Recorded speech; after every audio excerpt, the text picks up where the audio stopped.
Doutora Silvia, obrigada por ter vindo ao programa História. Eu que agradeço.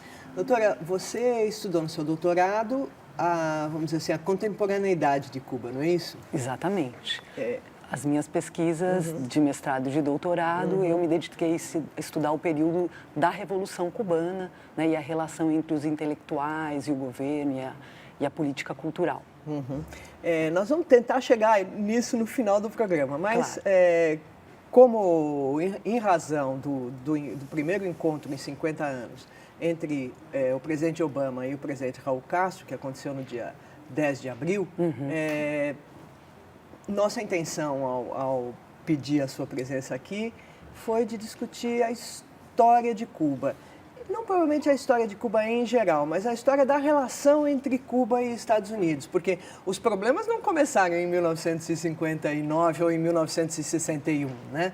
Sim, com certeza, essa relação entre Cuba e Estados Unidos é muito antiga, né? Cuba, devido à proximidade geográfica, né, com o sul dos Estados Unidos, com a Flórida, sempre foi um território cobiçado pelos Estados Unidos, né? Tá, então, peraí, vamos ver o mapa. Certo. Então, a gente está vendo aqui no mapa a Havana e a ilha de Cuba aqui, e realmente está muito perto dessa ponta da Flórida, né? Talvez aqui tenha o quê? 100 quilômetros? Uns 140 quilômetros, me parece que é a distância menor entre os dois pontos, entre o sul da Flórida e a ilha de Cuba. E é interessante, também queria anotar no mapa, que Porto Rico, que afinal é um estado dos Estados Unidos, embora não tenha direito ao voto, né? Fica mais longe dos Estados Unidos que Cuba. Sim, e a história de Porto Rico ter se tornado parte dos Estados Unidos e Cuba não, tem a ver com o processo todo que ocorreu ao longo do século XIX. Então, vamos lá. No século XIX, Cuba era uma colônia espanhola das mais ricas, porque nesse momento, desde o século, na verdade, XVIII, se plantava açúcar, né? E essas plantações de açúcar estavam sendo modernizadas e tinham uma produtividade muito alta. E aí a Espanha. Cuba era a colônia da Espanha. Era a colônia da Espanha, mas era permitido a Cuba vender esse açúcar também para os Estados Unidos e para a Grã-Bretanha. Não havia apenas uma venda exclusiva à metrópole espanhola, né? Além disso, pela importância, pela localização geográfica de Cuba, Havana era o porto principal que ligava a Espanha metrópole para suas colônias das Américas, sobretudo como passagem para o México. A gente pode ver no mapa de novo, Havana está aqui.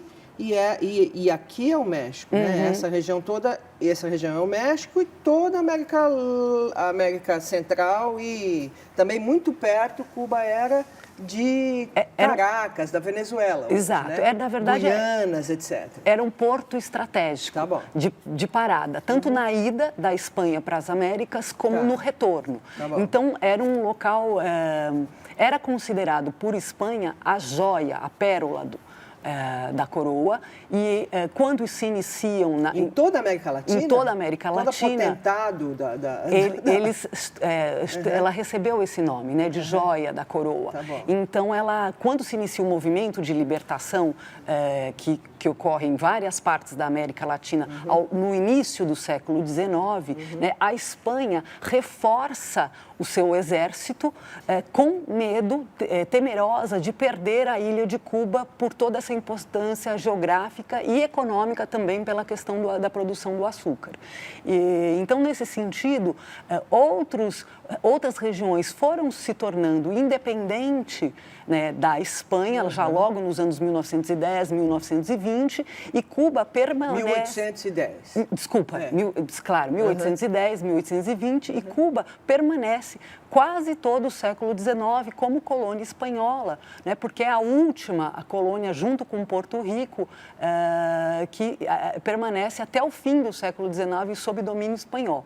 Então, surge um movimento de independência lá mais ou menos na metade do século XIX, em Cuba, mas esse movimento tem bastante dificuldades devido à quantidade de exército que a metrópole espanhola coloca para evitar a libertação. Né? Você disse que a razão pela qual Cuba era considerada a joia da coroa tinha a ver com a posição estratégica de Havana, mas também tinha a ver com a produção de açúcar que você disse que era moderna para a época.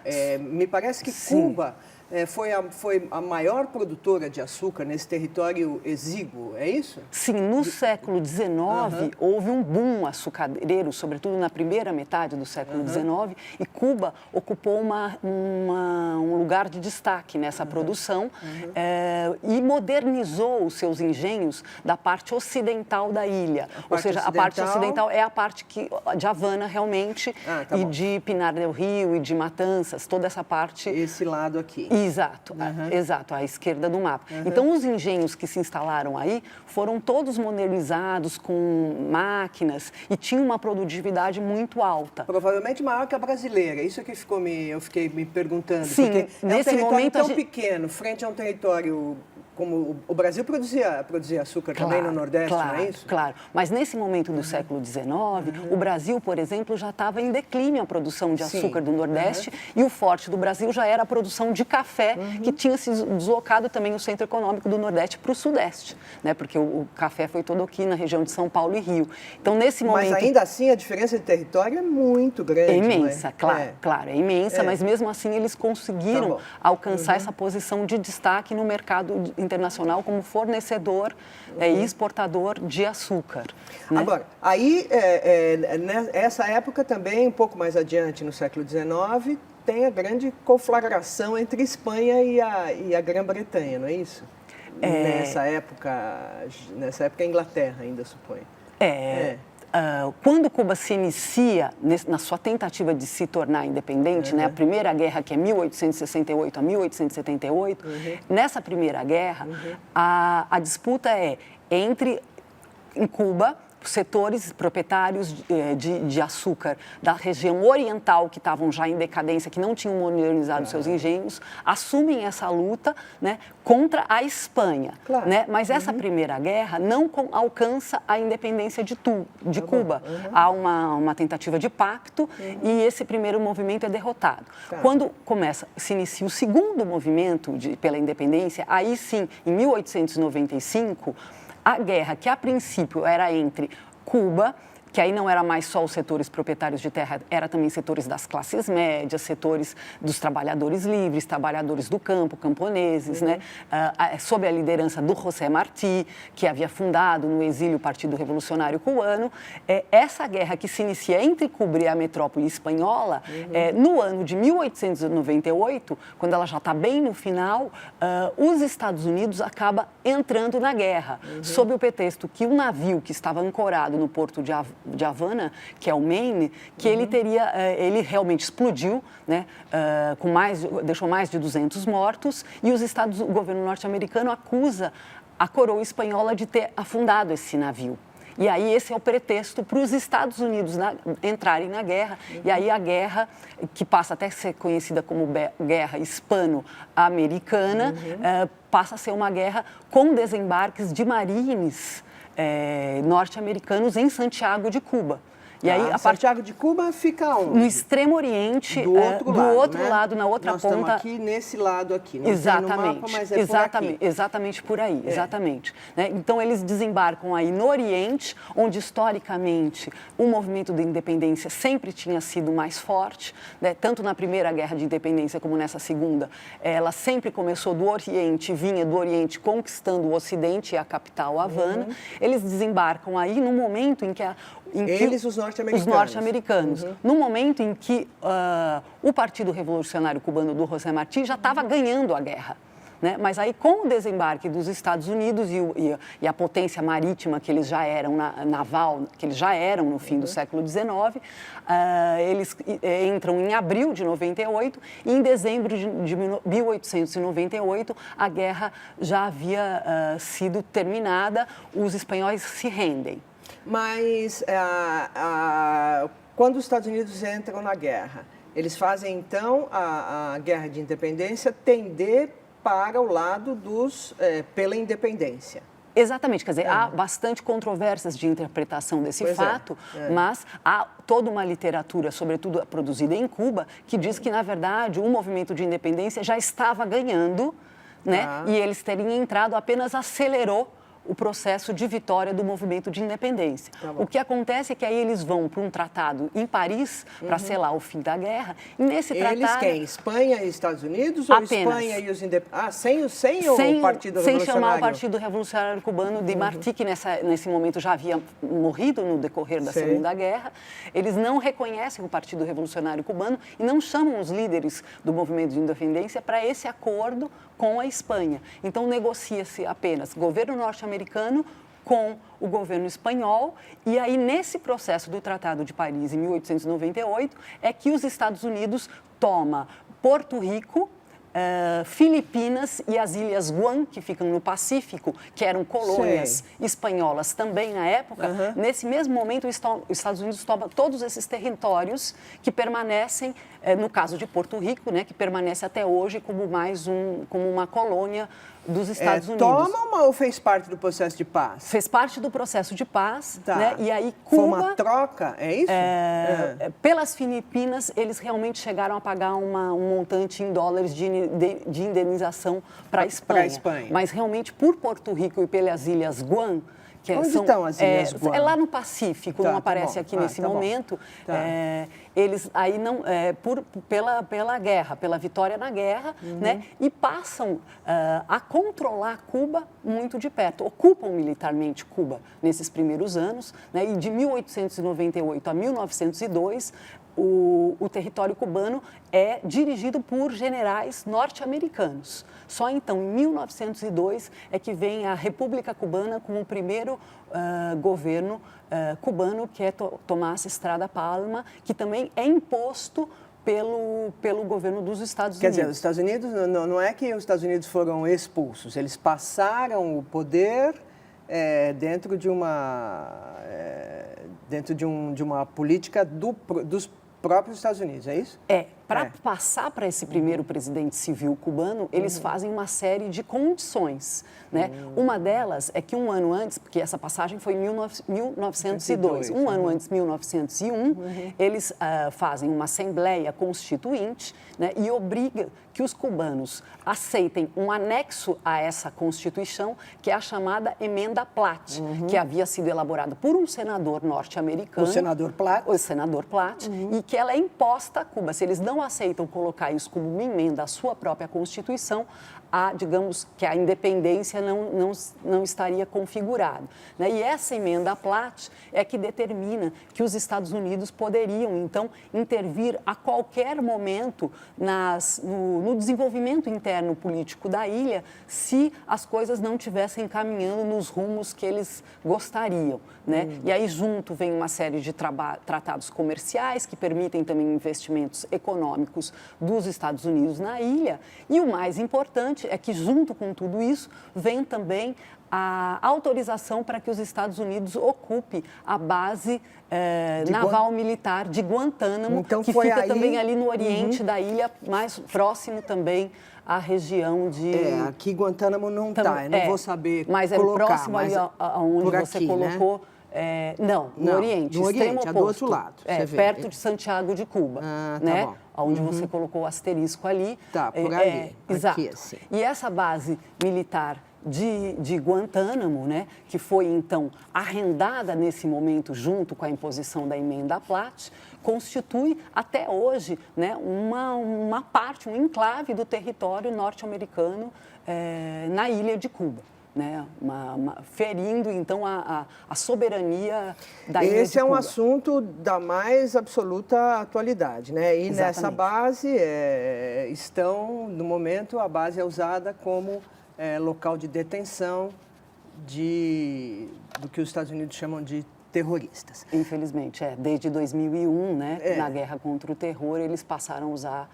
O presidente Obama tentou fechar Guantánamo, mas aparentemente nenhum país quis os prisioneiros que estavam lá, né? Esse foi um dos obstáculos. Um dos argumentos, né? Pelo menos um dos argumentos. Mas fica aquele limbo legal, porque é uma prisão que não obedece às mesmas regras jurídicas e aos processos dos Estados Unidos. Dos Estados Unidos, pois é. Justamente porque não é no território dos Estados Unidos. Deve ser esse o argumento jurídico, né? Supõe-se que sim, Agora, você conta de um movimento pela independência muito forte a partir de 1868, quando começa a Primeira Guerra, até 1898, quando os Estados Unidos intervêm.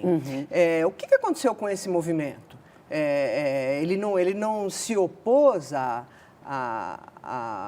essa transformação de Cuba em uma espécie de potentado dos Estados Unidos e essa intervenção, emenda Platt, etc.? Claro, ele se opôs. Né?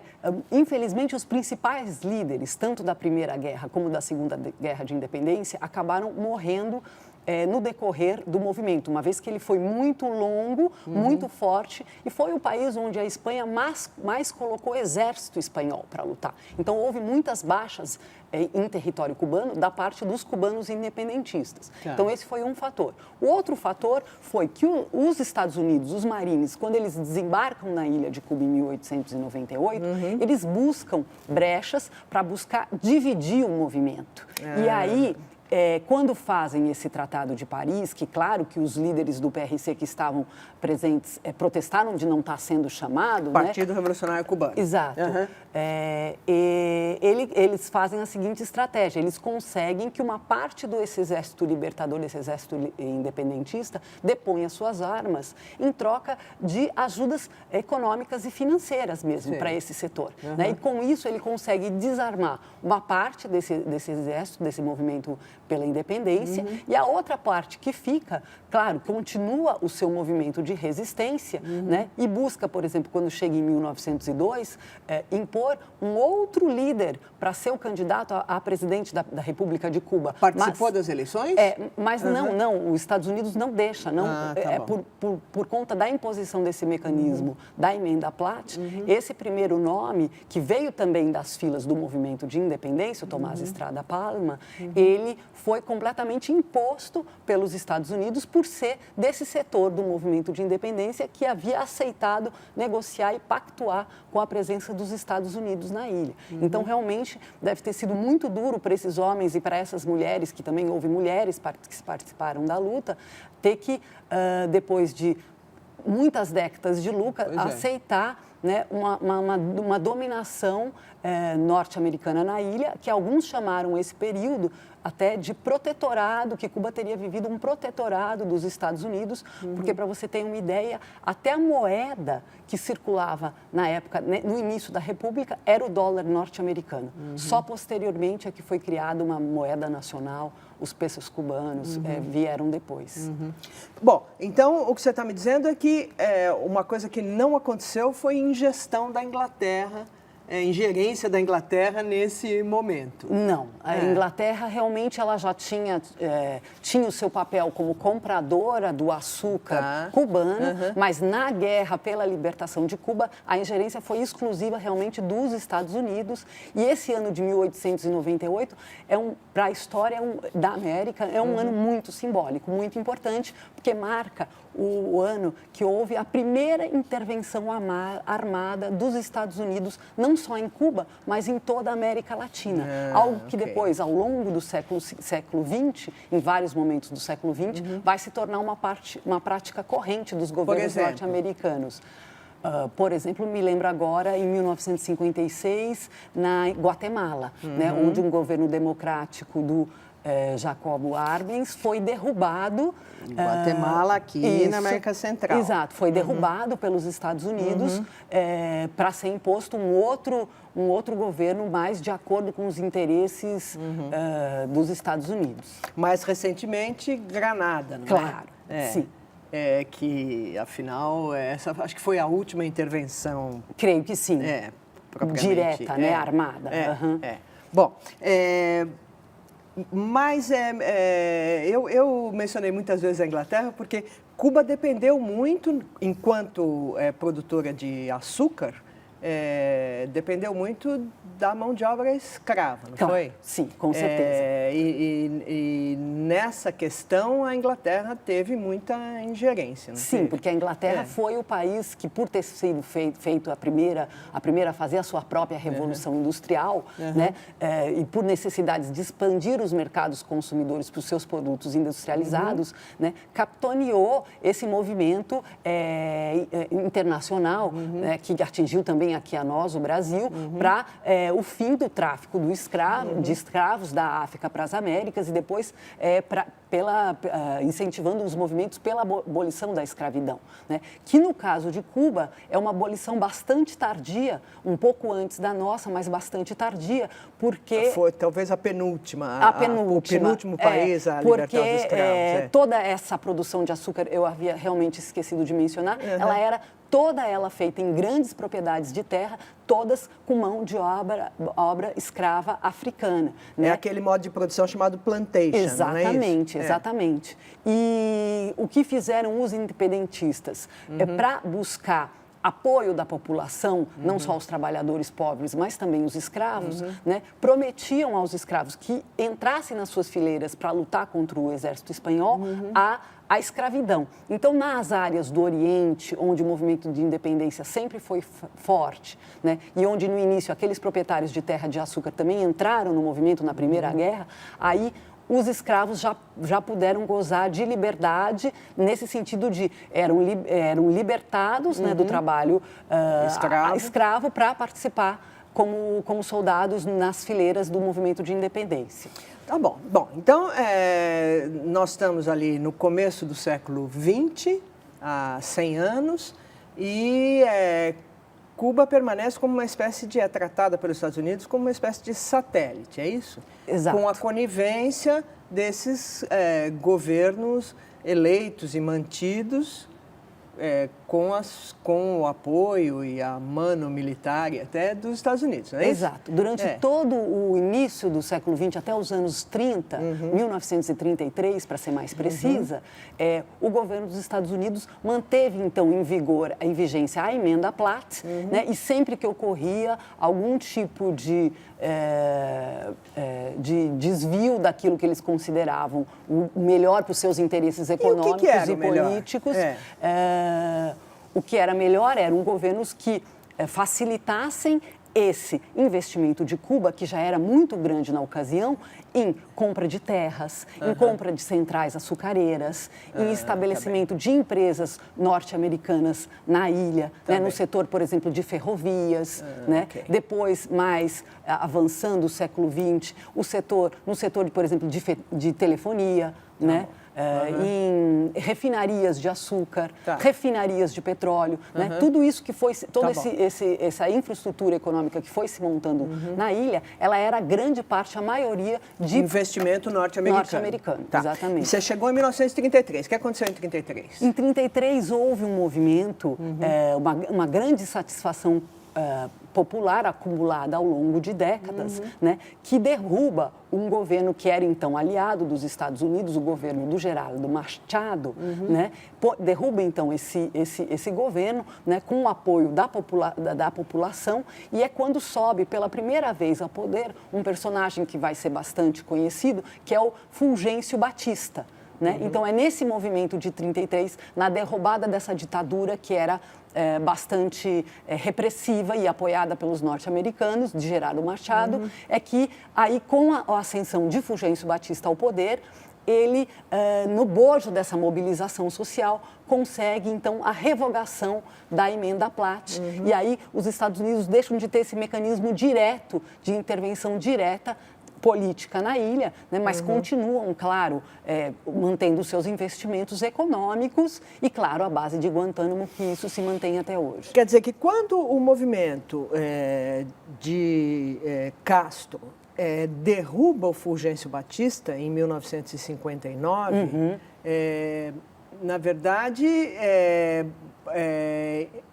ele está representando toda essa história de dominação, primeiro da Espanha, depois dos Estados Unidos. Quer dizer, a luta de 1959 acaba sendo contra os Estados Unidos também, não é isso? Exatamente, porque a independência de Cuba necessitava da independência dos Estados Unidos, é isso? Exato, porque todo o sentimento nacionalista, né, que foi forjado desde o século XIX nessas lutas pela independência, ao ser um movimento nacionalista, ele automaticamente teve que se contrapor aos interesses dos Estados Unidos, né, porque o grande líder que foi José Martí, ele já antevia que nós teremos um problema aqui. Né? Nós temos um império aqui nas nossas barbas e não deu tempo para a gente comentar quando falou do século XIX, mas ao longo do século XIX houve setores da elite norte-americana que queriam anexar Cuba como mais um estado para os Estados Unidos, para compor ali com aquele sul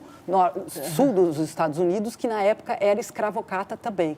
Isso antes da Guerra Civil norte-americana, ainda no século XIX, quando ainda existia escravidão nos Estados Unidos. Então, esse setor que era escravocrata nos Estados Unidos queria Cuba para dentro, para reforçar o lado da escravidão nos Estados Unidos. Então, eles já constituíram um movimento de independência, sabendo que existia elites interessadas em anexar Cuba aos Estados Unidos, né? E eles se propunham libertar não só Cuba, como Porto Rico também, porque já anteviam que a situação era ali de união das Américas Latinas, né, contra esse avanço imperialista e territorial norte-americano que era muito forte e que vem desde o século XIX, né? Quer dizer que quando em 1961, me parece, né, porque não foi imediatamente depois depois de Fidel Castro ter chegado ao poder, que houve o rompimento com os Estados Unidos, não é isso? Sim, foi em 61, 3 anos depois, pois exatamente. Antes ou... Como é que foi? A crise dos mísseis está antes a crise do dos rompimento? mísseis está em 62. Um ano depois, desculpa. Um ano depois, Tá. Então, realmente, o ano de 59, só retomando isso que eu acabei não te respondendo, realmente quando o Fidel, né, e outros movimentos sociais e os guerrilheiros triunfam em Havana, eles realmente se apropriam, né, desse discurso histórico de dizer que, então, é nesse momento, com o triunfo da Revolução Cubana, que a independência de Cuba estaria realmente completa, uma vez que se independizou da Espanha e ficou nessa tutela dos Estados Unidos, né, desde o fim do século XIX e meados do século XX. Por isso que José Martí é uma figura tão importante, em Cuba, né? Exatamente. Muito reverenciada e sempre citada, e os seus poemas lidos nas escolas, quer dizer, ele é um personagem presente na história cubana. Porque ele foi, nessa interpretação, né, que o governo cubano fez após o triunfo da Revolução, ele foi retomado como, digamos assim, o grande mentor, né, ideológico pela libertação de Cuba, de algo que então não teria sido concluído devidamente no século XIX e que a Revolução Cubana estaria, digamos, completando agora, pós-59, no século XX. Quer dizer que quando Raul Castro e Barack Obama se sentaram, nos primeiros dias de abril, toda essa história estava atrás deles, pelo menos 120 anos de história. Com certeza, né? Professora, infelizmente nosso tempo acabou. Mas tá você bom. Já fica convidada para uma próxima vez. Eu agradeço muito a oportunidade. Tá bem. Obrigada.